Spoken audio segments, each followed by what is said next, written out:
Oke teman-teman, kita mulai ya. Kita lanjut ke skill kedua. Dan bagi teman-teman yang baru bergabung, jadi serial ini atau video ini adalah rangkaian dari pembelajaran TOEFL yang menggunakan buku Longman karya Deborah Phillips. Jadi kita akan membahas buku tersebut semuanya mulai dari part listening, part structure, sampai nanti part reading. Kita akan bahas semuanya skill demi skill. Jadi satu video itu akan direncanakan satu skill seperti itu.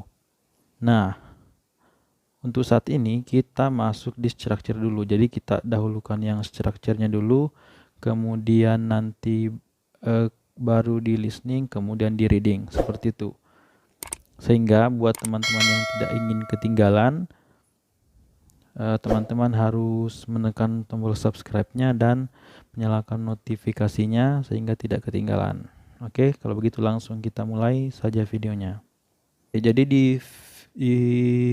skill kedua kali ini itu masih berkaitan dengan skill sebelumnya. Jadi teman-teman, kalau misalkan kalian mempelajari skill selanjutnya itu jangan melupakan skill-skill yang telah dipelajari di bagian-bagian sebelumnya.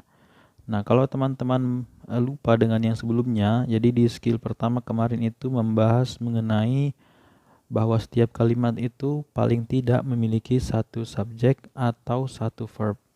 Oke, jangan lupakan itu, selalu ingat untuk di pelajaran-pelajaran selanjutnya. Begitu pula nanti di skill 2 ini apa yang kita pelajari kalian ingat, untuk di skill 3, kemudian di skill 4 dan seterusnya.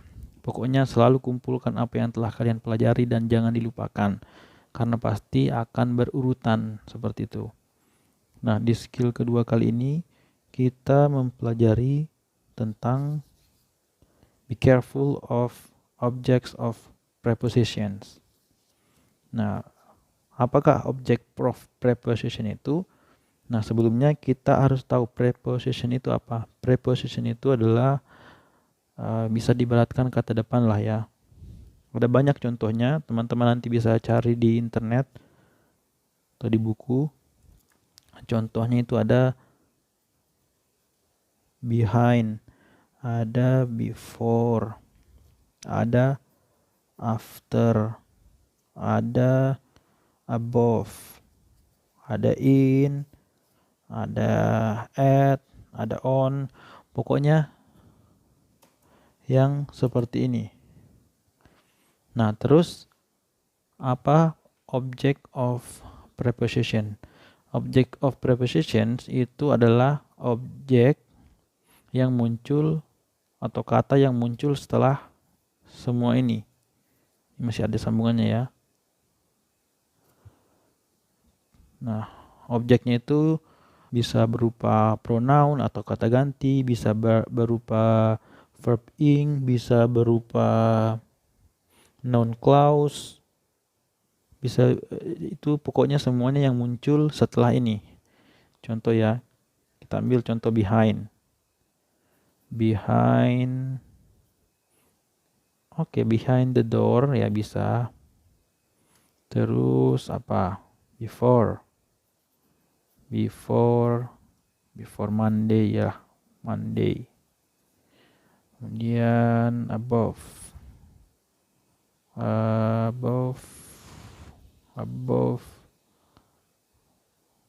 the law ya.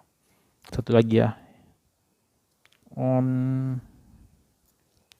anggaplah on Sunday. Sebenarnya on ini selain untuk nama hari bisa juga untuk on the table.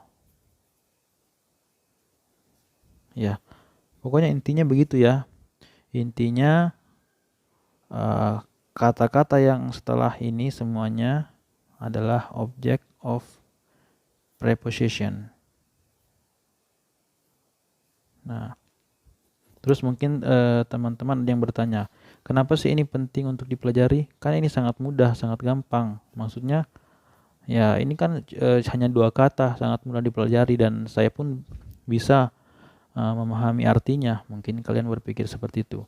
Tapi ketika nanti dimasukkan dalam kalimat itu, object of preposition itu, ini ya semuanya bisa membuat kita bingung untuk membedakannya dengan subjek. Nah, jadi di kalimat itu antara subjek dan object of preposition itu kadang membuat kita bingung karena antara subjek dan object of preposition itu sama-sama berupa, coba kita lihat apa persamaannya. Apa persamaan dari Monday, the door, the law, Sunday sama the table?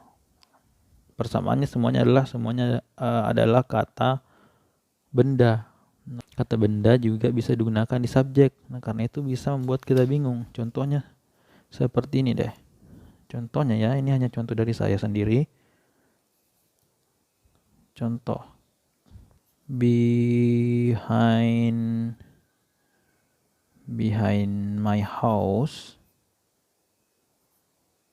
Behind my house, you are standing. Behind my house, you are standing.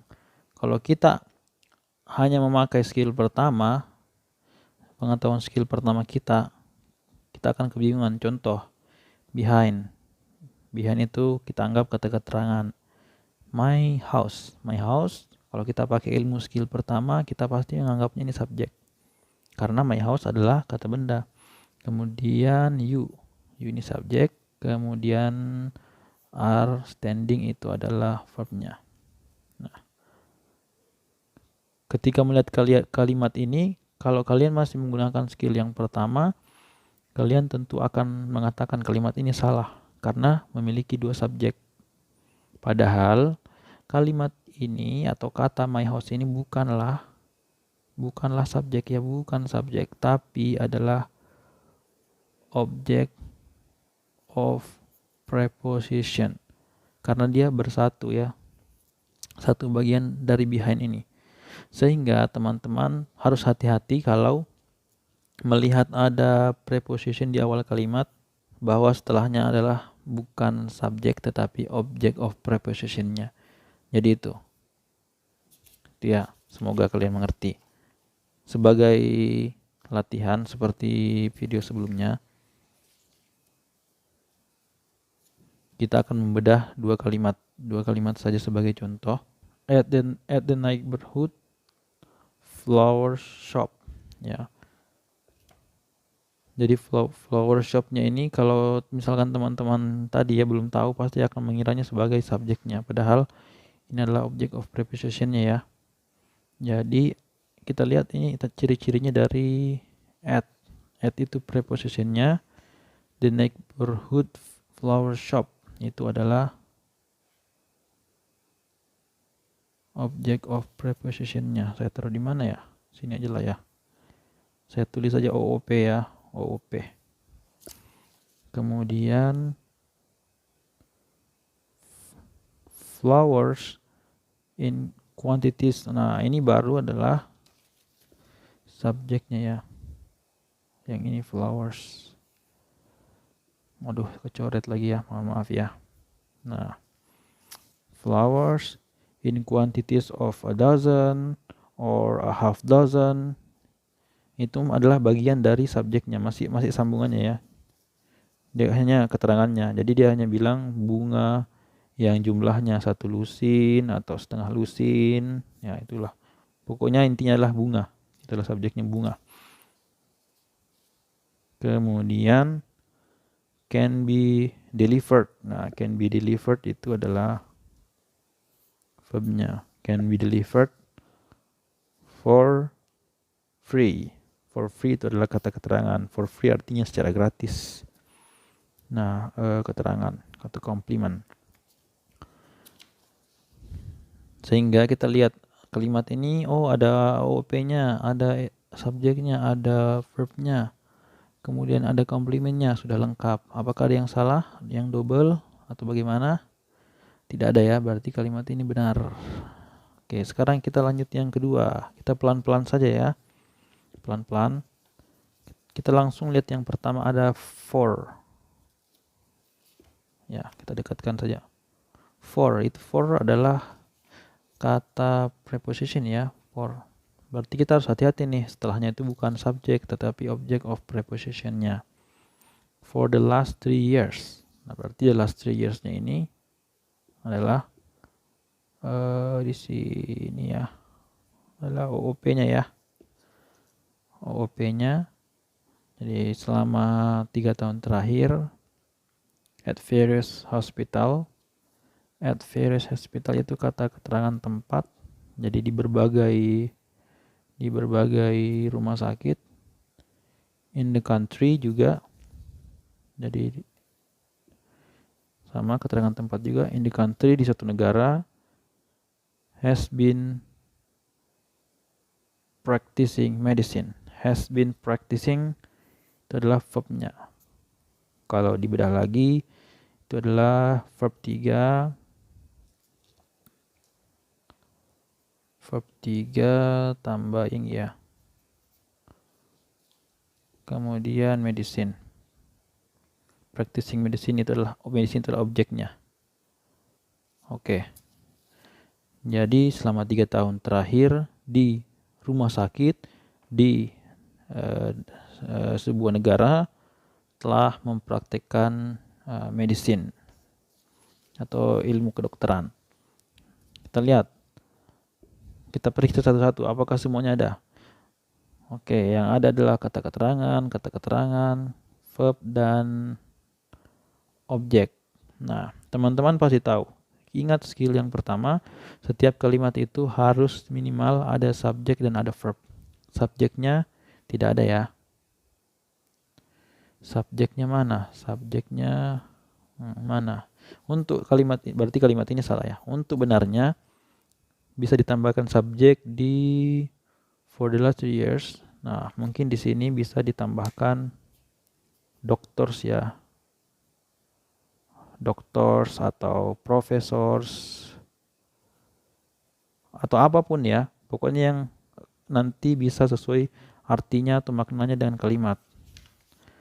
Jadi sebenarnya kalau kalimat ini memiliki subjek di sini sudah menjadi benar, karena tidak ada berarti ya salah, seperti itu. Oke. Kalau begitu berarti kita siap untuk melihat soal yang sesungguhnya atau the real question.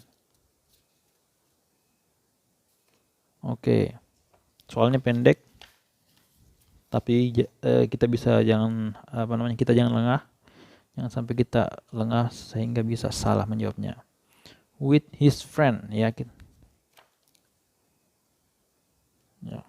With ini adalah preposition. Sebelum lanjut saya mau kasih tahu preposition ini sebenarnya tidak harus dihafal. Cukup teman-teman tahu saja. Sering-sering baca daftar preposition itu apa saja. Sehingga teman-teman nanti kalau melihat katanya nanti akan ngeh sendiri, akan tersadar sendiri seperti itu. Tidak perlu dihafal. Karena kalau ibaratnya begini.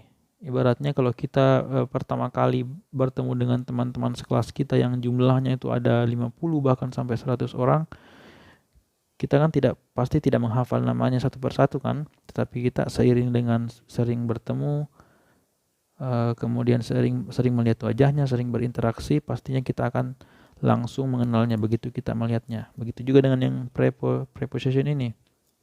Kita sering-sering saja membacanya, membaca daftar prepositionnya, sehingga nanti kalau kita bertemu kita langsung sadar bahwa oh ini adalah preposition seperti itu.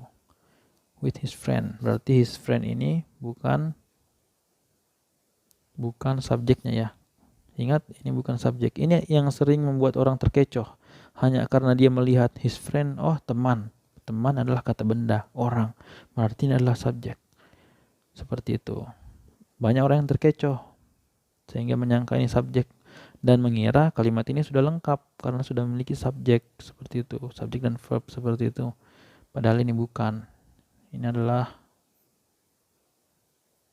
OOP-nya ya, atau object of preposition-nya Ini yang hilang, ada yang hilang, kita titik, kemudian